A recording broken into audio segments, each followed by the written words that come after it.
L'Iran va connaître une semaine catastrophique avec l'arrivée du karma. Téhéran a abordé ce lundi 11 mai 2026 en tentant de paraître forte par le mensonge. Des réseaux pro-Iran ont diffusé vidéos, images et fausses allégations pour exagérer les victoires, amplifier les dégâts contre les États-Unis et Israël et embrouiller le public. NewsGuard a identifié 98 fausses allégations liées au conflit, totalisant des centaines de millions de vues. Mais les faits montrent un régime nerveux, sous pression et une grande coalition en train de se former. La garde révolutionnaire a menacé des navires, lancé des attaques contre des bâtiments américains, tenté d'intimider le Royaume-Uni et la France, exigé un allègement des sanctions et demandé la fin du blocus naval. Ils ont même voulu présenter cela comme une proposition généreuse. Trump a rejeté la réponse iranienne comme étant totalement inacceptable. Et alors, la situation s'est retournée contre l'Iran lui-même. Ceux qui accusaient Washington de perdre le contrôle semblent désormais avoir eux-mêmes perdu la tête, mal calculé et plongé la région dans une crise inédite. Je vais tout te raconter dans un instant, mais abonne-toi à la chaîne pour rester informé avec des infos en temps réel et une qualité journalistique inégalée. La référence en matière de crédibilité, Milson Alves, l'image de perte de contrôle pèse maintenant sur Téhéran. Le régime dit qu'il veut un accord, mais menace les bases américaines, dit qu'il veut la stabilité, mais met en danger les navires commerciaux, dit qu'il veut du respect, mais tente d'intimider les navires européens. L'avertissement américain a aussi changé de ton. Au lieu de céder au chantage iranien, les autorités américaines ont commencé à dire que la retenue américaine ne doit pas être confondue avec un manque de fermeté. Le chef militaire américain a clairement indiqué que le commandement central et la force conjointe restent prêts à reprendre de grandes opérations contre l'Iran s'ils en reçoivent l'ordre. C'est le retournement majeur de cette semaine. Avant, l'Iran essayait de dire que sa retenue était terminée. Maintenant, Washington montre que sa patience a aussi des limites. Le régime iranien a parié qu'il pouvait tirer sur la corde sans réponse. Il a découvert que la corde pouvait se rompre contre lui. La garde révolutionnaire semble également confuse et sans direction claire.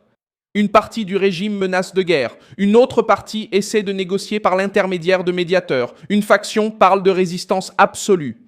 Une autre demande la fin du blocus, l'allègement des sanctions et la libération des ressources. Trump a déjà souligné les disputes et la confusion au sein du commandement iranien comme l'une des raisons de la difficulté à conclure un accord.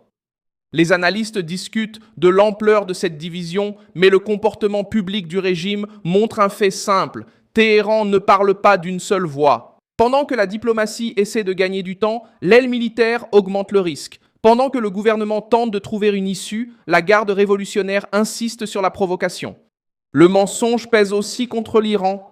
Pendant la guerre, des réseaux pro-Iran ont diffusé des vidéos, des images et de fausses allégations pour exagérer les victoires, gonfler les dégâts contre les États-Unis et Israël et semer la confusion parmi le public. NewsGuard a identifié 98 fausses allégations liées au conflit avec des centaines de millions de vues, dont beaucoup poussaient un agenda favorable à Téhéran. L'Institut pour le dialogue stratégique a également enregistré des réseaux pro-Iran utilisant de faux contenus et des contenus générés par l'intelligence artificielle pour amplifier la propagande de guerre. C'est la partie que la télévision d'État iranienne ne montre pas. Le régime doit fabriquer un sentiment de victoire, car la réalité est trop dure pour sa propre nature. Cette guerre de propagande est devenue évidente lorsque des allégations ont circulé concernant des navires américains touchés, des bases dévastées et des victoires iraniennes qui ont ensuite été contestées par des sources occidentales et des vérificateurs. Pendant ce temps, les États-Unis ont affirmé avoir détruit de petites embarcations iraniennes, intercepté des missiles et des drones et guidé des navires sur une route considérée comme sûre dans le cadre du projet Liberté. Le karma se manifeste aussi dans la réaction d'autres nations. Le Royaume-Uni a envoyé le HMS Dragon dans la région. La France s'est impliquée dans la coordination de la sécurité maritime. Plus de 40 nations ont été appelées à discuter d'une mission de protection du commerce, de déminage et de réduction des risques pour les navires civils. L'Iran a tenté d'effrayer les Européens avec la menace d'une réponse immédiate, mais cela a fini par produire l'effet inverse. Londres et Paris avaient une raison de plus d'élargir leur front. Téhéran voulait paraître maîtriser la crise. Maintenant, il voit la crise être discutée par une instance internationale qui considère la garde révolutionnaire comme un problème de sécurité mondiale. La pression continue de fonctionner jour après jour, frappant précisément là où le régime le ressent le plus. La garde révolutionnaire pousse le monde vers une guerre illégale lorsqu'elle transforme les routes civiles, les navires commerciaux et l'énergie mondiale en instruments de pression politique. Sauf que cette méthode est dépassée. La comparaison historique aide à comprendre beaucoup de choses. En 1986, Muammar Kadhafi a tenté de transformer le golfe de Sirte, en Méditerranée, en une zone d'intimidation politique. Il a déclaré une ligne de la mort et affirmé que les forces américaines ne devaient pas franchir cet espace. La logique était similaire à celle des régimes qui utilisent la menace militaire pour contrôler les routes, la mer et les négociations. Sauf que Ronald Reagan n'a pas accepté le chantage. La marine américaine a traversé la zone pour affirmer la liberté de navigation. Les avions libyens et les batteries de missiles ont réagi et Washington a riposté en frappant des navires et positions militaires libyennes. La Maison-Blanche a indiqué à l'époque qu'un navire libyen avait été touché par des missiles Harpoon après avoir été considéré comme une menace pour les forces américaines. Le Los Angeles Times a rapporté que les États-Unis avaient détruit des navires libyens sans perdre de navires ni d'avions. L'Iran court maintenant le même risque, c'est pourquoi la semaine est catastrophique pour Téhéran.